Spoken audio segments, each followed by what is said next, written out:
Welcome to SMS channel. ఇవాళ నేను చేస్తున్న రెసిపీ దోసకాయతో పచ్చడి చేస్తున్నానండి. దోసకాయ పచ్చడికి కావాల్సిన ఇంగ్రీడియంట్స్ సాల్ట్, పసుపు, జీరా, మినపప్పు, గ్రీన్ చిల్లీస్, దోసకాయ ముక్కలు, ఆనియన్ ముక్కలు, టొమాటో ముక్కలు, కరివేపాకు, చింతపండు. ముందుగా స్టవ్ ఆన్ చేసి కళాయి పెట్టుకొని ఆయిల్ యాడ్ చేసుకొని హీట్ అవ్వనివ్వాలి. మనకి ఆయిల్ హీట్ అయిన తర్వాత ముందుగా పెట్టుకున్నాం కదండి గ్రీన్ చిల్లీస్, జీలకర్ర, మినపప్పు, కరివేపాకు, వెల్లుల్లిపాయలు కూడా యాడ్ చేసుకొని వేగనివ్వాలి.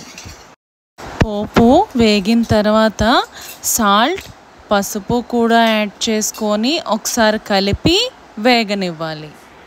తాలింపు వేగిన తర్వాత మనం ముందుగా తరిగి పెట్టుకున్నాం కదండి ఉల్లిపాయ ముక్కలు, అవి కూడా యాడ్ చేసుకొని వేగనివ్వాలి. ఉల్లిపాయ ముక్కలు వేగిన తర్వాత ముందుగా తరిగి పెట్టుకున్నాం కదండి టొమాటో ముక్కలు, అవి కూడా యాడ్ చేసుకొని బాగా వేగనివ్వాలి.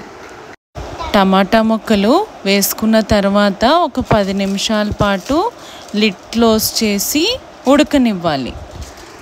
టమాటా ముక్కలు మగ్గిన తర్వాత ముందుగా కట్ చేసి పెట్టుకున్నాం కదండి దోసకాయ ముక్కలు, అవి యాడ్ చేసుకొని ఒకసారి బాగా కలుపుకోవాలి. ఒకసారి కలుపుకున్న తర్వాత లిడ్ క్లోజ్ చేసి ఒక 10 నుంచి 15 నిమిషాల పాటు ఉడకనివ్వాలి. ఇక్కడ చూడండి దోసకాయ ముక్కలు మగ్గిపోయాయి. నేను ఇక్కడ వీడియోలో చూపిస్తున్నాను చూడండి. ఇప్పుడు కొంచెం కొత్తిమీర కూడా యాడ్ చేసుకొని ఒకసారి కలుపుకొని స్టవ్ ఆపేసుకోవాలండి. ఒక 5 మినిట్స్ చల్లారి పెట్టుకున్న తర్వాత మనం మిక్సీ జార్లో వేసేసుకోవాలండి. అదంతా ఒక 1/2 టేబుల్ స్పూన్ చింతపండు కూడా యాడ్ చేసి ఇలా మిక్సీ చేసుకోవాలి. చూడండి మన టేస్టీ దోసకాయ పచ్చడి రెడీ అయిపోయింది కదా. మరి పేస్ట్లా చేసేసుకోకండి, కొంచెం కచ్చాపచ్చాగా రుబ్బుకోవాలి. మీరు కూడా ట్రై చేసి కామెంట్ సెక్షన్లో చెప్పండి ఎలా వచ్చిందో. Please do like, share and subscribe to our channel. Thank you for watching.